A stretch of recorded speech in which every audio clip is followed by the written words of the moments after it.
parece que están sin recibir visitas.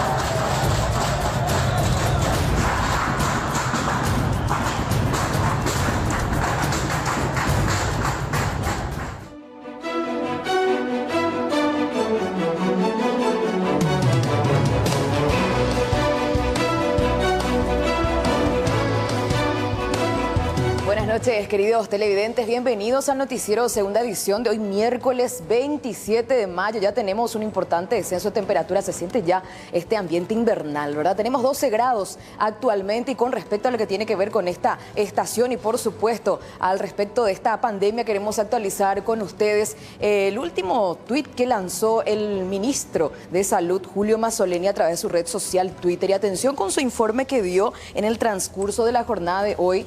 Menciona a la fecha precisamente que fueron procesadas 591 muestras, 7 de ellas dieron positivas, son del exterior, están en aislamiento, 8 personas están internadas y 10 personas recuperadas, sumando así en cuanto a recuperados, 392 personas, Y en cuanto a total de casos confirmados, son 884 casos en nuestro país de COVID-19.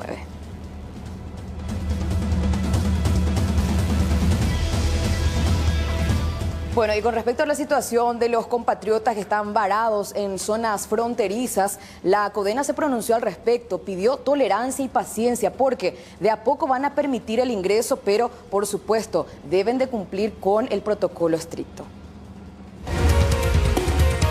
Todo regreso y reingreso al territorio nacional se va a dar. Paciencia es lo que se pide a los aproximadamente 25.000 paraguayos que desean retornar al país. Mientras no se tengan lugares disponibles en los albergues o en los hoteles salud, solo resta esperar. Todo regreso y reingreso al territorio nacional se va a dar, pero sobre la base de dos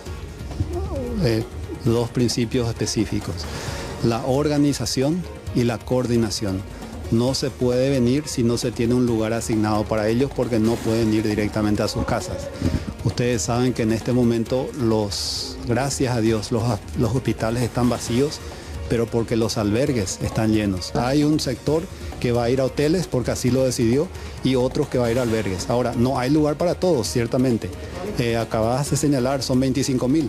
No hay 25.000 lugares en este momento. Los presidentes de los 3 poderes del Estado fueron informados por los integrantes de la Comisión de Defensa Nacional CODENA acerca del trabajo ejecutado hasta ahora para el retorno de los connacionales. Actualmente se tienen 52 albergues gratuitos y 25 hoteles salud con una capacidad de 960 camas, pero con la diferencia de que en estos lugares debe pagarse el alojamiento por 14 días. Siguen buscando nuevos albergues, pero la gente continúa rechazando estos lugares.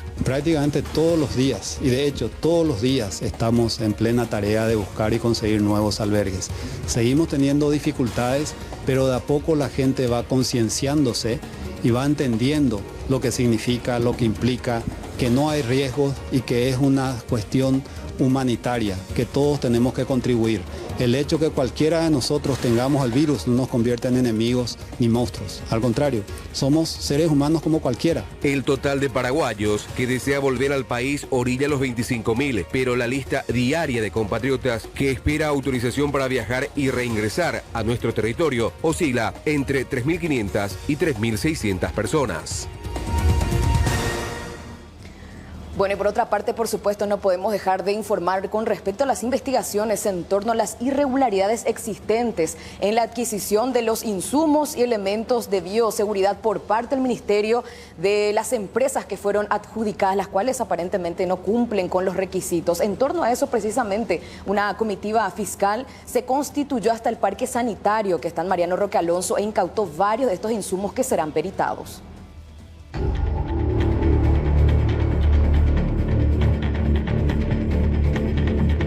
La Constitución Fiscal tomó por sorpresa a todos en el depósito del Ministerio de Salud en Mariano Roque Alonso. Los fiscales Omar Legal y Francisco Cabrera se constituyeron en busca de los insumos proveídos por Eurotec e Imedic S.A. Los representantes del Ministerio Público seleccionaron algunas muestras que serán sometidas a un peritaje técnico y así poder determinar si cumplen o no con lo que requería la cartera sanitaria. Además, se sabrá si eran efectivos o no para la protección del personal de blanco, lo que podría configurarse en una grave negligencia. Revisamos varias cajas, estamos llevando muestras, lo que pasa es que son lotes que son, en general son uniformados, pero sí llevamos muestras de cada bien que, con cada diferencia que haya. ¿Se encontró algo irregular hasta aquí de lo que ya estuvo revisando? Todavía no podemos adelantar eso, vamos a ir viendo en el marco de la investigación. Básicamente estos productos fueron proveídos por las empresas y al ser rechazados entran en el marco de un proceso de rescisión del contrato. ¿Verdad? Este contrato, una vez culminado, suponemos que con el rechazo definitivo pasarán de vuelta a propiedad de los proveedores, que ellos dispondrán qué hacer de esos insumos. ¿Verdad? Todas esas conductas van a ser analizadas a través también de pericias técnicas y a partir de ahí ver si se subsumen o no en tipos penales. Todas aquellas personas que se sintieron de alguna forma aludidas en la investigación se han acercado al Ministerio Público a través de sus representantes legales y en cierta forma se han puesto a disposición, ¿verdad? Como digo, oportunamente serán citados a declarar todos y ya se verá si en calidad de indagatoria o testimonial. En los próximos días, el Ministerio Público convocará a funcionarios de salud y a los representantes de las empresas para someterlos a una declaración indagatoria. Respecto a los resultados del trabajo técnico sobre estas muestras, explicaron que podría demorar un par de semanas y que serán determinantes para la investigación. Bueno, y con respecto a este mismo tema, nuestro compañero Rolando Rodi en la jornada accedió a varios documentos que contrastan, en este caso, versiones dadas ya en su momento por los integrantes del Comité de Evaluación del Ministerio de Salud de estos insumos que fueron proveídos por empresas primeramente adjudicadas y posteriormente evaluadas, así como lo están escuchando ustedes, porque aparentemente ese fue el proceso irregular que se dio para la entrada de estos insumos a nuestro país, que por cierto, como ya lo escuchaban ustedes, no cumplen con los requisitos. Vamos a compartir con ustedes de manera detallada estos documentos, porque recordemos que todo inicia a finales del mes de marzo, donde el Ministerio de Salud Pública y Bienestar Social llama, por cierto, a licitación a empresas que puedan proveer estos insumos en el marco de la lucha contra el COVID-19. Se le denomina prácticamente una invitación a empresas que puedan presentar sus ofertas, y es este precisamente el documento dado por la Contraloría General de la República, donde habla de la contratación por excepción. Vamos a hacerlo de manera pausada para que se pueda entender, porque como pueden ver ustedes, son documentos bastante complejos. Si volvemos otra vez a la otra parte donde podemos detallar acerca de lo que estaban pidiendo en las especificaciones, sería importante. Ahí está, en el primer sector donde marca en amarillo, la contratación por excepción para la adquisición urgente de insumos y camas para COVID-19. Los datos de la contratación figuran aquí. La Dirección Operativa de Contrataciones acredita la excepción porque esa fue la vía utilizada en el marco de la pandemia para la licitación por urgencia impostergable. Fueron invitadas por correo electrónico, adjuntando el pliego de bases y condiciones a las firmas estas siguientes empresas. Y lo vamos a puntualizar porque figura precisamente en el documento: Medical Pharma S.A., La Casa del Médico S.A., Metaway S.A., Insumos Médicos S.A., conocido más por sus siglas Imedic, BIT Pharma S.A., Altas Tecnologías S.A., sería Altec S.A., y Laboratorios Vago del Paraguay S.A. Estas son las empresas que fueron invitadas, entre comillas, por el Ministerio de Salud para que puedan presentar sus ofertas y proveer de insumos al Ministerio en el marco de la lucha contra el COVID. Sin embargo, atención con esto, la apertura de ofertas se realizó el 1 de abril del 2020 y presentaron ofertas las siguientes firmas. Se hizo como una preselección para que se pueda entender. De esas empresas que yo cité hace rato, fueron preseleccionadas para presentar sus ofertas a ser evaluadas las siguientes firmas. Estas tres: Insumos Médicos S.A. sería Imedic, por el valor mencionado al costado. Eurotech S.A. y también Altas Tecnologías S.A. Esto está dentro de la preselección. Atención con el informe de evaluación de ofertas que se realizó el 1 de abril del 2020. El comité recomendó la adjudicación por ítem de la siguiente manera.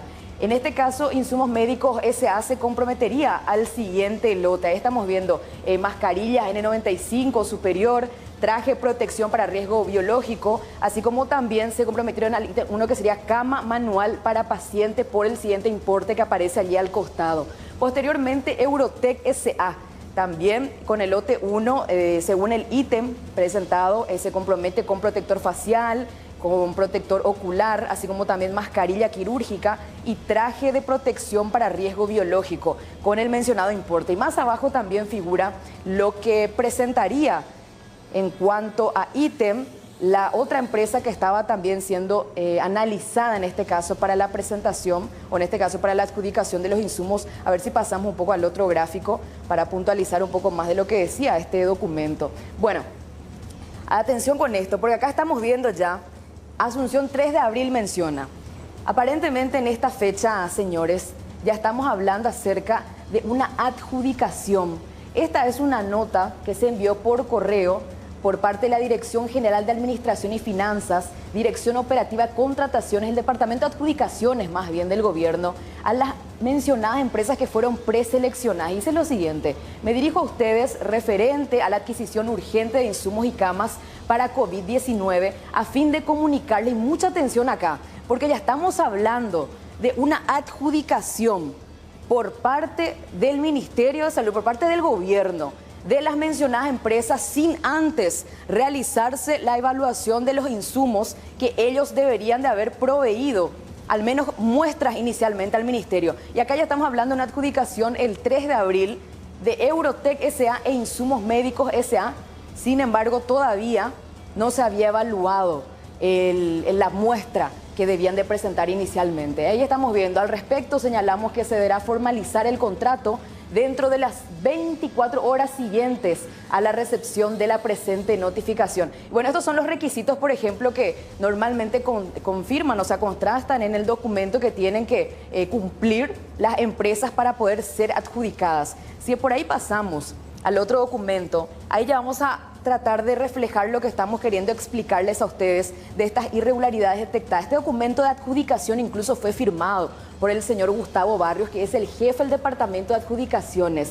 Este señor, que recordemos, sería supuestamente uno de los responsables de hacer firmar estos documentos de adjudicación a la unidad o al grupo encargado de la evaluación antes mismo de contar con estos insumos en nuestro país, antes de ser evaluados.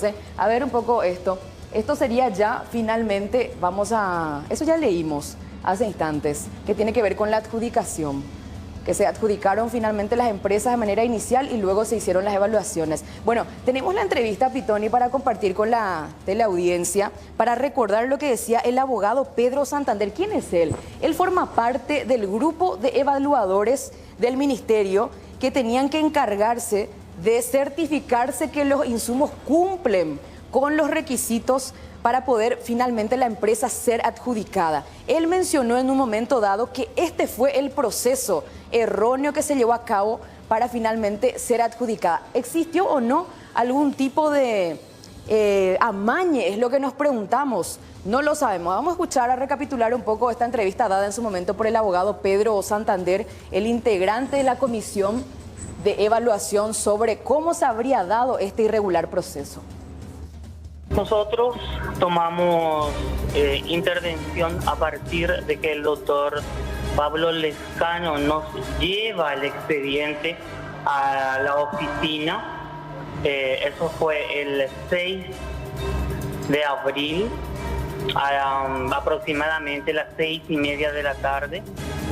Y dentro del expediente estaba nuestra designación por parte de nuestro director general, en su momento el licenciado Velázquez. A partir de ahí nosotros tomamos intervención. En ese momento el doctor Lescano explica la particularidad que es un proceso excluido de la 2051 y que está amparado por la ley de emergencia Y a raíz de eso nosotros tomamos intervención. Esto lo que llamó mucho la atención de que en el momento en que el doctor Lescano nos trae a nosotros el expediente, ya estaba con resolución de adjudicación y contrato firmado. Y otro detonante que yo puedo decir que por la cual nosotros, puedo hablar con mi compañero también por el doctor Sosa, que por la cual nosotros firmamos fue ante la afirmación del doctor Lescano de que los insumos ya estaban en el aeropuerto y con sobreestadía. Bueno, para puntualizar nada más se puede entender lo que decía Santander, que forma parte del comité de evaluación de los insumos, a quien supuestamente le hicieron firmar ya el documento con las empresas adjudicadas mucho antes que se evalúen la calidad de estos insumos, que por cierto todavía aparentemente no estaban en aduanas aguardando ingresar a nuestro país o cumplir al menos con el control. Él decía que supuestamente le hicieron firmar ya esto sin demasiadas explicaciones, y quiero nuevamente que presten atención a la fecha, Asunción 3 de abril, donde por cierto ya se le envía el correo a las empresas que participaron para la adjudicación, donde se les informa que las mencionadas empresas ya fueron adjudicadas. Y atención con el siguiente correo, porque la evaluación, señores, se hace después de la adjudicación. Ahí está. Este es el correo que le llega a las empresas que participaron, que fueron invitadas. Ahí estamos viendo que envía adjudicaciones, esa sería la dirección precisamente, a las empresas que participaron. Ahí estamos viendo. Y Medic y Altec, así como Eurotec también, como pueden ver. Les remito el informe de evaluación correspondiente a la mencionada, ¿verdad? Y atención con la fecha, el 7 de abril del 2020. ¿Cómo es eso? Ahí estamos viendo una gran irregularidad, porque se supone que el proceso normal hubiese sido finalmente entonces la evaluación de los productos para saber si cumplen con la calidad, para posteriormente saber si es que se le va a adjudicar o no a las empresas, y aparentemente estos documentos reflejan lo que decía Pedro Santander de la Comisión de Evaluación. Tenemos la entrevista realizada precisamente a uno de los empresarios de la empresa Altec, que no fue adjudicada en este caso. Si podemos compartir un poco con respecto a lo ocurrido, porque atención con esto, ellos habrían presentado incluso hasta muestras al Ministerio de Salud, cuyas muestras aparentemente cumplían con lo que ellos pedían, pero no fueron tenidos en cuenta para la adjudicación de todo. Escuchemos lo que decía el señor Marcos Marín de la empresa Altec S.A. Cuando empezó este tema de COVID, empezamos a mirar por la CBE, que es lo que teníamos que buscar en contrataciones públicas, los que son llamados con intención posterior de publicación. Así fue que enviamos el correo al Ministerio de Salud y ellos respondieron con el pliego de base y condiciones que estamos conversando. Y todos, desde el 18 de marzo empezamos nosotros a enviar solicitudes de pliego de base y condiciones. Y de esa forma accedimos a todo lo que nos fuimos presentando. El 31 de marzo, pero no fue una invitación. Nosotros solicitamos el pliego y ellos respondieron. O sea, en este caso no se aplica la palabra invitación. Llegó eso, ¿verdad?, a ustedes, y lo que necesitaban eran insumos, ¿verdad? Eran insumos, cama hospitalaria, eran protectores faciales, lente ocular, eran dos lotes de varios ítems.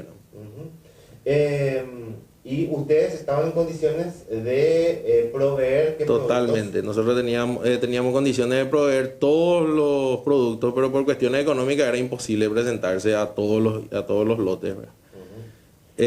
Teníamos el listado de productos por Dinavisa, que estaba en mesa de entrada para su aprobación. O sea, venimos trabajando con ellos desde el año pasado, y teníamos todos los documentos para presentarnos prácticamente a esa licitación. Y a otras. El 1 de abril se entregaron los documentos sustanciales, porque las muestras se podían entregar hasta las 3 de la tarde del día siguiente, si no me equivoco. ¿Y ustedes presentaron por escrito las muestras? En el transcurso del 1 de abril presentamos las muestras de los ítems que nos presentamos. ¿Y esos que aparecen en ese escrito del 1 de abril, estamos hablando de estos productos? Sí, ¿verdad? Exactamente, del protector facial y del protector ocular, que era lo que nosotros teníamos condiciones para proveer, ¿verdad? tenía que ser rápido también, ¿verdad? Por la cuestión de urgencia, ¿verdad? Había un plazo del 30%, porque la persona que preparó fue la que nos fue dando los datos, ¿verdad? Que es el que se encarga de preparar la licitación en nuestra empresa. Y él nos había dicho que era el 30 o 40% de lo solicitado teníamos que entregar a los 5 días o algo por el estilo, ¿verdad? No estoy muy seguro, ahora no tengo en mente el pliego, ¿verdad? Y como empresa ustedes estaban en condiciones de estos 2 productos por lo menos ya... Sí, teníamos en stock para entrega inmediata, ¿verdad? Nosotros en realidad estábamos esperando el resumen de la adjudicación y ver lo de la entrega, los plazos, todo lo que corría, los contratos y realizar la provisión si eventualmente se nos adjudicaba, ¿verdad? Después pasamos a la siguiente fecha, que era el 3 de abril, donde reciben ustedes vía correo de quienes fueron adjudicados, ¿verdad? Sí, exactamente. Primero nos avisan que fueron adjudicados 2 empresas y la nuestra no fue adjudicada. Después del 7 de abril nos envían el informe de evaluación donde figuran los motivos, ¿verdad? Y que ya es público conocimiento cómo se fueron dando, ¿verdad? Nosotros estábamos en condiciones serias de proveer insumos al Ministerio de Salud para ayudar un poco al COVID, ¿verdad? Entonces, como estamos habilitados para seguir operando en cuarentena, entonces vimos la posibilidad de vender los productos que figuran dentro de nuestra lista, en la lista de productos de nuestro proveedor, ¿verdad? Bueno, es lo que decía el señor Martín Marín, representante legal de Altec S.A., una de las empresas que participó pero no fue adjudicada. Incluso ellos mostraron a nuestro equipo periodístico que tenían allí las muestras, algunos insumos que en su momento le presentaron a los de salud para que puedan finalmente evaluar si es que van a querer o no, para que les provea de mascarilla facial y mascarilla ocular específicamente. Y recordemos que en su momento dado, desde salud dijeron que supuestamente ellos prácticamente a ciegas recibieron estos insumos por parte de las empresas ya adjudicadas porque no tenían las muestras. ¿Y cómo queda entonces el caso de Altec, que en su momento sí presentó muestras? Es lo que nos preguntamos también dentro de todo esto que vamos descubriendo a medida en que van saltando estos documentos. Ahí están las mascarillas que ellos iban a proveer. Solamente eso, no se comprometieron con las camas porque ya lo dijeron que iba a haber un problema económico de por medio para poder finalmente trasladarlo desde China. Fueron sinceros y esto lo reflejaron en documentos. A continuación vamos a escuchar a otros representantes legales también de Altec S.A. con respecto a toda la documentación que hicieron para cumplir con el pliego y finalmente participar de lo que tiene que ver con esta licitación. Nosotros somos una empresa que estamos autorizados por el Ministerio de Salud para operar como importador distribuidor de dispositivos médicos y también como taller de servicio técnico de los dispositivos médicos que nosotros ofertamos. Tenemos toda esa documentación de vigente. Eso conseguimos el año pasado, a mediados de julio aproximadamente, y de ahí venimos operando con el Ministerio de Salud y participando en algunas licitaciones gracias a esa habilitación, ¿no? Ustedes están hoy en condiciones de proveer, caso sea necesario, de estos insumos por lo menos. Sí, dependiendo siempre de los plazos de entrega, ¿verdad? Como había explicado el ingeniero Marín, se retrasa mucho el tema de la logística de traer los insumos y los dispositivos ahora mismo, ¿verdad? Ajá. Eso es lo que estamos sufriendo ahora por el tema del COVID, ¿verdad? Nosotros completamos todos los documentos, llevamos, traemos, yo le hago toda la parte legal completo. Exactamente, reunimos todos los requisitos y para mí somos una empresa que está jurídicamente bien asesorada y trabaja legalmente. Estamos preparados para lo que sea. Y más todavía para esta pandemia que tenemos que luchar. Estamos totalmente... vemos que en este tiempo en que el Ministerio de Salud pedía todo, ustedes también iban presentando la documentación. Claro. Nosotros presentamos en fecha, día y hora como correspondía. Bueno, insólito lo que vamos descubriendo con estos documentos. Es prácticamente haciendo una comparación que te hagan salir mejor alumno sin que hayas pasado de grado. En lo que ocurrió con este tema de la adjudicación, este carnaval de adjudicaciones dentro del Ministerio de Salud para con estas empresas. Y por cierto, con respecto a este escándalo, se abre un sumario para las empresas Imedic S.A. y Eurotec, también las que fueron adjudicadas primeramente y posteriormente evaluadas, porque ese fue finalmente el proceso irregular que se dio. Allí está. Lo que tiene que ver con los datos del procedimiento. Estamos hablando de un sumario jurídico, precisamente por el tema del procedimiento de contratación por vía de la excepción. Aquí está el resultado sobre esta orden, ¿verdad? La apertura del sumario administrativo a la firma a fin de determinar si la conducta de esta se encuentra subsumida en los supuestos establecidos en el artículo mencionado y se designa al abogado Derlis González como juez instructor para sustanciar el sumario administrativo ordenado por el punto 1 de la presente resolución de conformidad al artículo 119 decreto reglamentario. Y ahí menciona, por supuesto, el código y comunicar a quién corresponde cumplido archivar. Estamos haciendo lectura nada más de este documento que finalmente ordena el sumario administrativo para estas empresas que aparentemente no cumplieron con lo establecido o lo requerido por el ministerio. ¿Hay más, Pitoni? A ver un poco sobre este documento, sobre la resolución de sumario.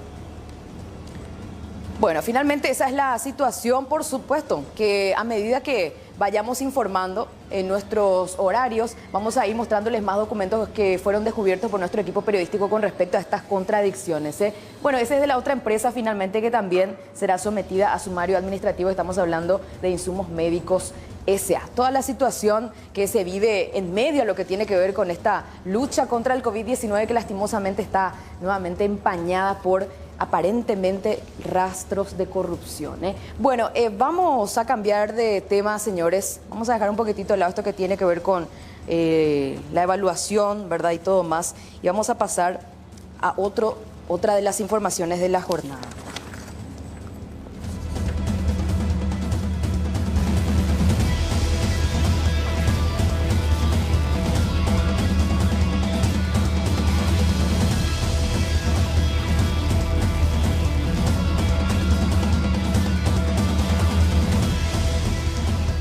Bueno, y otro de los escándalos tiene que ver con este uniformado que volvió del Brasil, aparentemente no se sometió a la cuarentena y posteriormente se practicó la prueba y dio positivo al coronavirus.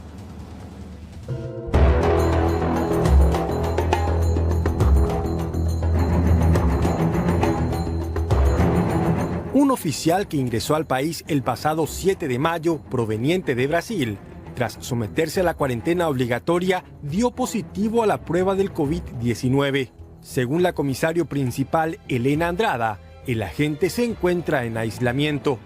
Él estuvo haciendo un curso en el Brasil, retornó a nuestro país el 7 de mayo pasado. Como lo indica el protocolo, él ingresó para el cumplimiento de la cuarentena.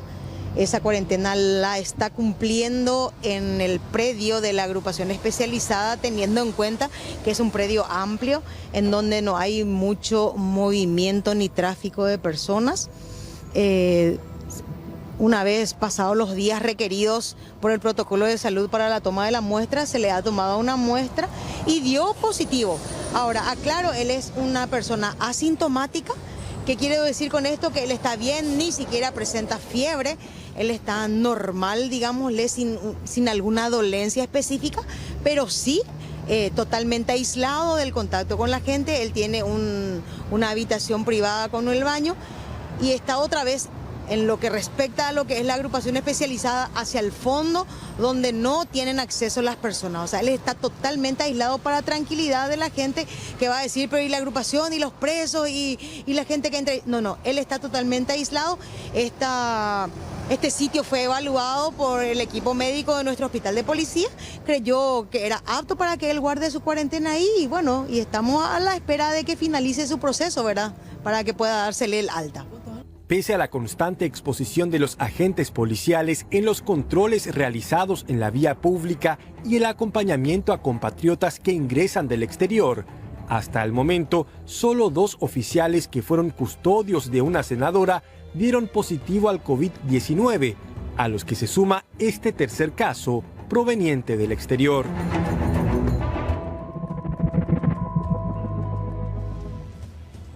Bueno, y hablemos acerca de este comunicado también que se dio a conocer durante las últimas horas de parte del Consulado General de la República del Paraguay en Buenos Aires, República Argentina. Vamos a dar lectura porque menciona y se dirige a los connacionales y público en general a efectos de comunicar que a partir de la fecha ambas sedes de esta oficina consular van a permanecer cerradas y con la atención presencial suspendidas por 14 días en torno a lo que tiene que ver con la cuarentena. Esta medida es adoptada a efectos de precautelar la salud de los funcionarios, familiares y del público en general, en consideración a que un grupo de funcionarios que se encontraban dedicados a la compra de productos alimenticios para la preparación de los kits a ser distribuidos han estado en contacto directo con un caso positivo de COVID detectado el día de hoy en un supermercado mayorista de esta ciudad capital, a la cual se acudía semanalmente, menciona precisamente la gente del consulado del Paraguay en Argentina con respecto a esta determinación, debido a que funcionarios entraron en contacto con personas que dieron positivo al COVID.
Bueno, como lo veían ustedes en el video, los presos de Tacumbú siguen indignados porque hasta el momento no están pudiendo recibir visitas, pero recordemos que esto tiene que ver precisamente con esta medida estricta de control sanitario ante esta pandemia. Un grupo de reclusos realizó un amotinamiento con quema de colchones en la Penitenciaría Nacional de Tacumbú. Esto ante un desacuerdo con el protocolo a ser implementado para el ingreso de visitas de sus familiares. Esto, tengo entendido, sería la tercera vez ya que los internos se manifiestan por la misma razón. Sin embargo, teniendo en cuenta toda esta situación candente que se está viviendo allí en el interior de la Penitenciaría Nacional, la ministra de Justicia, Cecilia Pérez, llegó hasta el sitio y habló con los medios sobre las medidas a ser tomadas en torno a esta situación. Calma. Mañana va a venir el enlace de salud a hablar con ellos, a explicarle cómo va a ser el protocolo. No vamos a incluirlas, pero esa es una decisión ya de salud, que no se iba a pedir el análisis para las visitas sociales y vamos a trabajar mañana en los grupos, las cantidades del espacio del cual se dispone hoy para que ellos puedan estar separados. Y vamos a hacer un grupo de gente, va a estar en los tinglados y el otro va a estar un poco acá hacia adelante porque también hay algunos problemas de seguridad que tenemos que prevenir. ¿A qué se refiere con visitas sociales específicamente? Visitas familiares, no visitas íntimas. En esta etapa no hay visitas íntimas. Solo un familiar correo. Un familiar y los otros requisitos le vamos a explicar todos. ¿Qué se entendió mal, militar?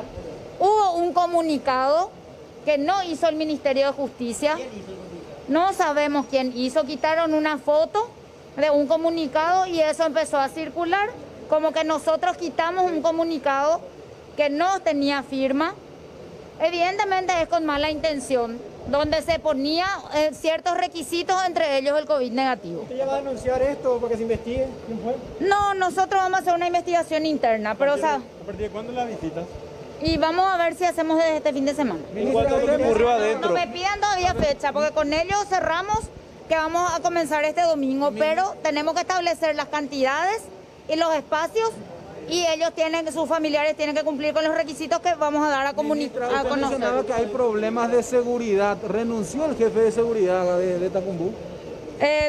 No tengo yo la certeza. ¿En cuanto a lo que ocurrió adentro? Con respecto a eso que mencionaba usted recién, el test de COVID, no es requisito el negativo. Para las visitas sociales no va a ser requisito. Ahora, yo les quiero avisar algo. La visita íntima no está habilitada en esta fase y vamos a analizar los requisitos de las visitas íntimas para cuando se habiliten. Ministra, ¿y cuál va a ser la metodología para exhibir ese COVID negativo? ¿Van a traer el resultado? No vamos a tener en esta etapa todavía. Entonces no quiero hablar de eso porque no quiero ahondar en la confusión. La visita social es un ambiente disperso, abierto. Exactamente, vamos a usar los tinglados para eso. Ministra, ¿esta visita sería solo fin de semana o también entre semana? Vamos a ver porque Tacumbú tiene más cantidad de gente que los otros penales y para que a todos les toque vamos a tener que habilitar probablemente un día más para Tacumbú.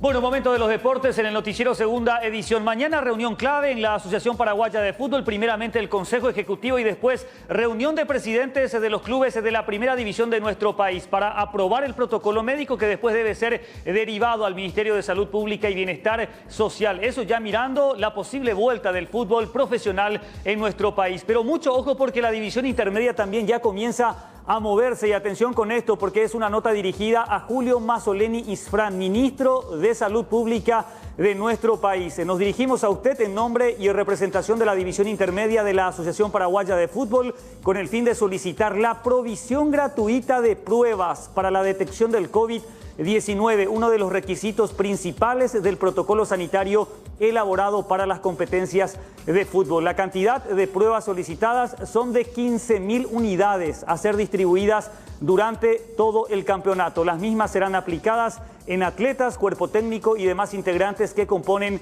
la plantilla de cada uno de los 16 clubes de la divisional. Es nuestro deseo que la segunda categoría profesional del fútbol paraguayo pueda llevar a cabo su campeonato 2020. Este aporte por parte del Ministerio de Salud Pública sería determinante para cristalizar este deseo y así dar oportunidad laboral a cientos de personas involucradas con este deporte que hoy día se encuentran en la incertidumbre del futuro, pero con las ganas inmensas de retornar a sus actividades. Son conocidas las dificultades económicas y el gran esfuerzo de los dirigentes para sostener a los clubes de esta categoría, que es la semiprofesional de nuestro país, por lo que sería inviable la realización de dichas pruebas en laboratorios privados por el costo que representaría para cada institución. 400.000 guaraníes cuesta cada test para la primera división de nuestro país. Sería un costo similar para la categoría intermedia. Esperando contar con una respuesta, aprovechamos la ocasión para saludarlo con nuestra más alta estima, la firma del señor Atilio Cabral, representante de la divisional ante el Consejo Ejecutivo de la APF, que repito, mañana se reúne, y también firma el licenciado Víctor González Segovia, presidente de la división intermedia. Así que habrá que esperar cuál es la decisión que asume el Ministerio de Salud ante esta petición de la categoría intermedia del fútbol paraguayo. Pero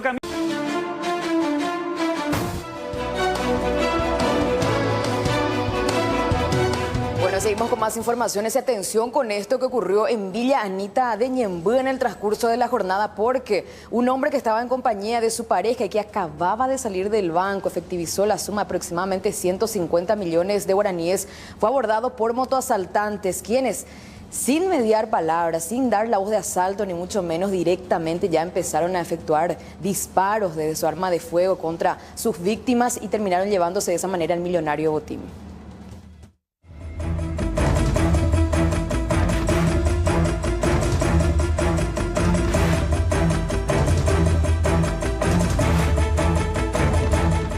Delincuentes motorizados llegaron hasta la casa del señor Carlos Tavares y en cuestión de minutos lograron llevarse la suma de 149 millones de guaraníes. Ingresaron por este lugar y posteriormente realizaron disparos intimidando a la víctima y a su esposa. El dinero estaba atrás de este vehículo y por supuesto una vez que lo obtuvieron huyeron raudamente de la zona. Primeramente quiero dar gracias a Dios por salvarme la vida, porque lamentablemente vino un hombre atropellándonos con armas de fuego y nos tiró 2 tiros. Y gracias a Dios estamos con vida todavía. Por suerte estamos con vida porque fue el tipo fue muy prepotente y no dio tiempo ni para nada, sino que nos apuntaló el arma y nos apretó acá en mi domicilio justo cuando entré en mi casa. Yo venía ya para entrar cuando mi hijo me abrió acá la reja, ¿verdad? Tenía que entrar despacito porque este es muy angosto, entonces yo tenía que concentrarme porque es muy angosto, todo es a medida, entonces yo vine acá, justo acá, ¿verdad? Esta parte ya ahí el tipo me apretó, me golpeó, ese con arma ya me golpeó y me apretó y me exigió para que dé lo que yo tenía, ¿verdad? Y no podía también hacer rápido las cosas porque yo tenía mi cinturón y la mochila estaba ahí atrás. Entonces yo le di el que estaba uno ahí y me dijo, no, dame todo, dame el otro también. Y ahí nos damos cuenta que ellos sabían todo lo que nosotros traíamos. Usted tenía un maletín apartado, una mochilita, y tenía el dinero frondoso atrás de... La mochila estaba en la parte de atrás y la bolsita negra estaba enfrente, ahí está. Entonces yo le pasé ese primero y él ya sabía que yo tenía otro. Entonces me exigió otra, me tiró otra y justito ahí se quedó la bala. Entonces yo tenía que retroceder acá porque si me quedaba acá pues no podía ni abrir ni las puertas ni nada, porque teníamos todo cerrado. Sí, exactamente. Y golpeó este también. Y yo tenía que salir rápido al retroceder, lo que se rompió en la parte de atrás también. Yo me apuraban porque con arma de fuego no nos dio tiempo. Todo fue rápido. El hombre que está en la moto, según mi hijo, tenía casco. Y el otro no tenía. El que vino a apuntar con el arma no tenía casco. ¿En cuánto tiempo aproximadamente pasó esto? Ponerle un máximo dos minutos más tardar, por ahí. ¿Exigían el dinero? ¿Conocían la existencia de ese dinero? Sí. Existía, sí, porque yo le pasé el más chico, ¿verdad? El que está en la bolsa negra que me dio ya en el banco. Y pues no, dame el otro, dame todo, dame el otro, me dijo. ¿Y qué voy a hacer, verdad? Y tenía que retroceder, tenía que salir de ahí, porque el tipo ya me tiraba con una bala, ya nos tiraba, y tenía que salir rápido, ahí nos tiró otra vez. Y ahí tenía que darle, me dijo mi señora, dale por si no va a matarme. Entonces tenía que entregarle todo. Y gracias a Dios estamos vivos, porque Dios seguramente está viniendo con nosotros. Y yo he visto la moto que nos estaba siguiendo a bajar, pero no me di cuenta que era un ladrón. Y al llegar acá ya nos apretó todo. Y 5 minutos más o menos.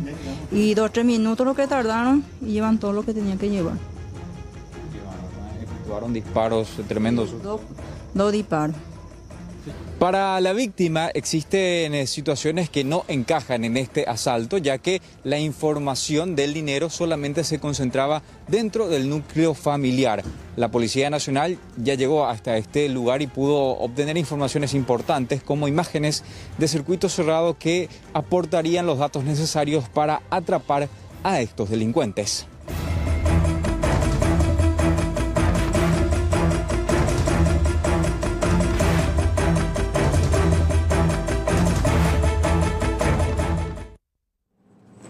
Y no hace mucho informábamos acerca de este robo bastante particular del cual fue objetivo una conocida casa de venta de electrodomésticos y celulares también en Fernando de la Mora. Un hecho similar, mismo modus operandi ocurrió pero en la zona de Luque. Los delincuentes se llevaron más de 30 celulares.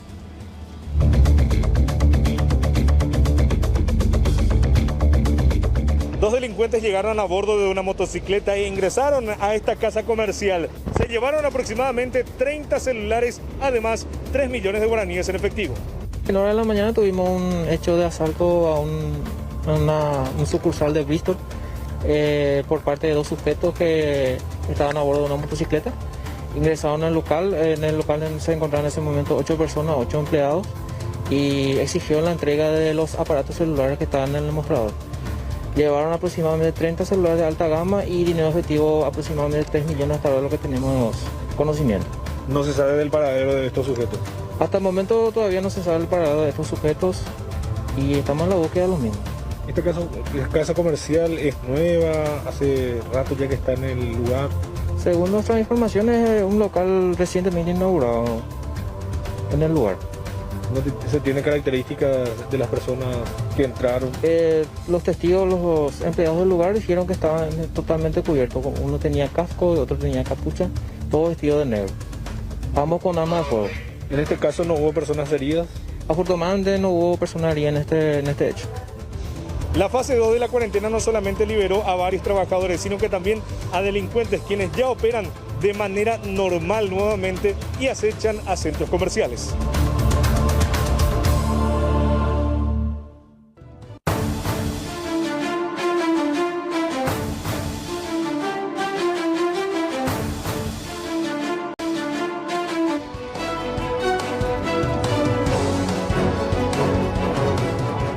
aparentemente, aparte de normalizarse las actividades, también los delincuentes normalizaron las suyas, porque durante las últimas horas se dieron varios hechos delictivos, entre ellos, por cierto, este que estamos viendo de fondo, donde uno intentó cometer un atraco, sin embargo, fue pillado por los vecinos, quienes decidieron perseguirlo. Lo alcanzaron finalmente en un cuartel de bomberos y terminaron linchándolo.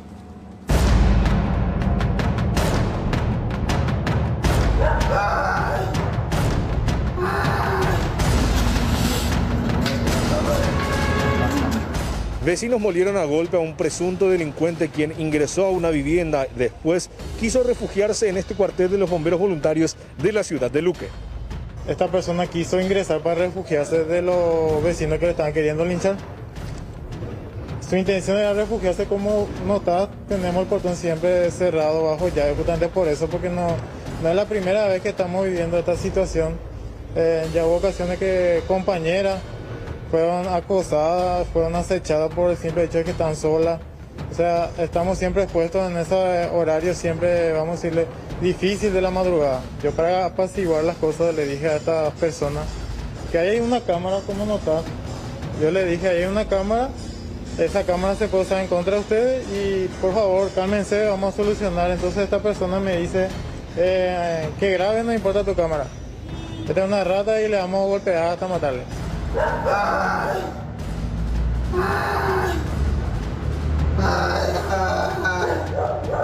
Ayúdame. El mismo sería ladrón de la zona y que fue golpeado por vecinos del lugar. ¿Fue auxiliado por los bomberos?